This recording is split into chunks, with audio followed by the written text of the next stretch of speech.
પહેલા તો લાઈવ તો કોઈ દિવસ જોયો ને હતા, આજે લાઈવ જોયા તો એમ ખૂબ મજા આવી.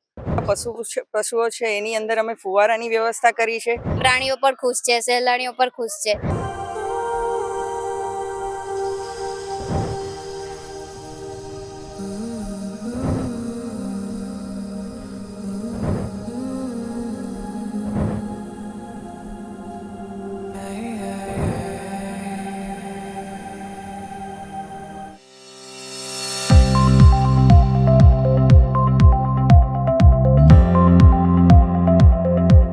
સુરત પ્રાણી સંગ્રહાલયમાં વેકેશન દરમિયાન સહેલાણીઓ દ્વારા જે વિઝિટ કરવામાં આવતી હોય છે અને વિઝિટ દરમિયાન જે કહી શકાય કે તેઓને આનંદ આવતો હોય છે ને ત્યારે આપણે અધિકારી જોડે વાત કરીશું સીધા અને તેમની સંખ્યા જાણીશું કે કેટલી સંખ્યાએ પર્યટકો અહીં આવતા હોય છે સહેલાણીઓ.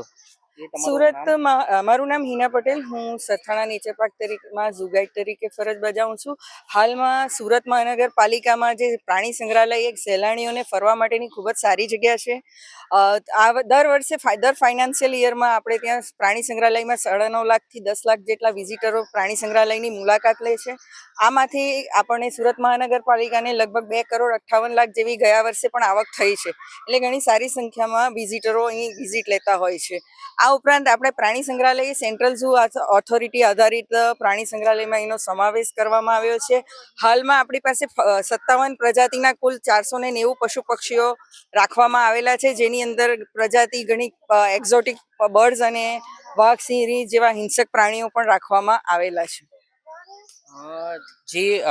જે ગરમીનો સમય ચાલી રહ્યો છે અત્યારે, તેને ગરમી નહીં લાગે પ્રાણીઓને, તેમની રાહત માટે કઈ રીતની આયોજન કરવા માટે આવ્યું છે?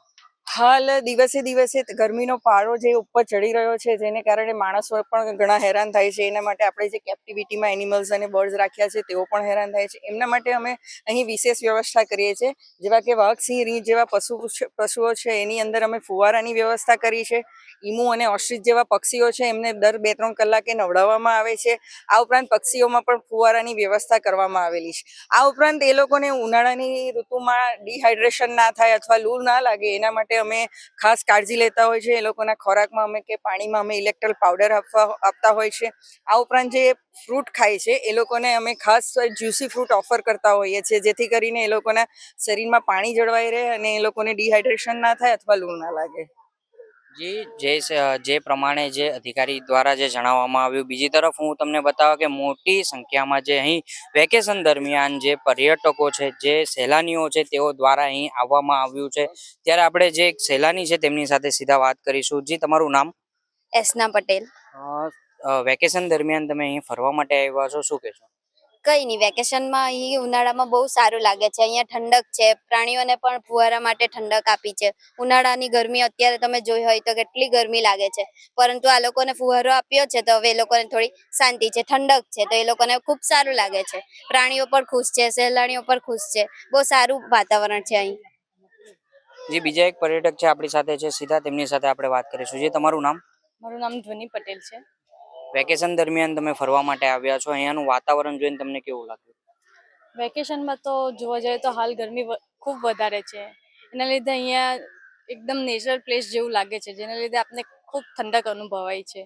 પ્રાણીઓને જોતા તો આપણે બધી જગ્યાએ એમના ડોકમાં ફુવારા લાગ્યા છે, જેથી પ્રાણીઓને પણ ઠંડક અનુભવાય છે. તમે કયા કયા પ્રાણીઓ જોયા ને નિહાળીને તેમને કેવી મજા આવી તમને? અહીંયા તો ઘણા બધા પ્રાણી પક્ષીઓ છે, જેમ કે વાઘ છે, દીપડો છે, બેંગાલ ટાઈગર છે, વ્હાઇટ ટાઈગર, સિંહ છે, હિપ્પો છે, મગર, અલગ અલગ મગર છે. એના લીધે ખૂબ મજા આવે છે. જાણે આપણે એમ પહેલાં તો લાઈવ તો કોઈ દિવસ જોયો ને હતા, આજે લાઈવ જોયા તો એમ ખૂબ મજા આવી.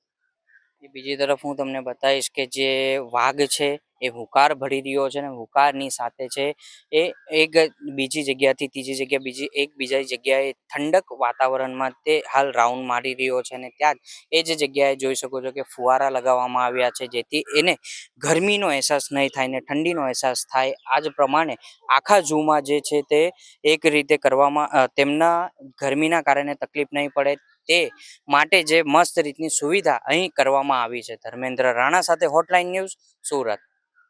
આવા પ્રકારના વિડીયો તમને જોવા ગમતા હોય તો હોટલાઇન ન્યૂઝ ચેનલને લાઈક, શેર અને સબસ્ક્રાઈબ કરો.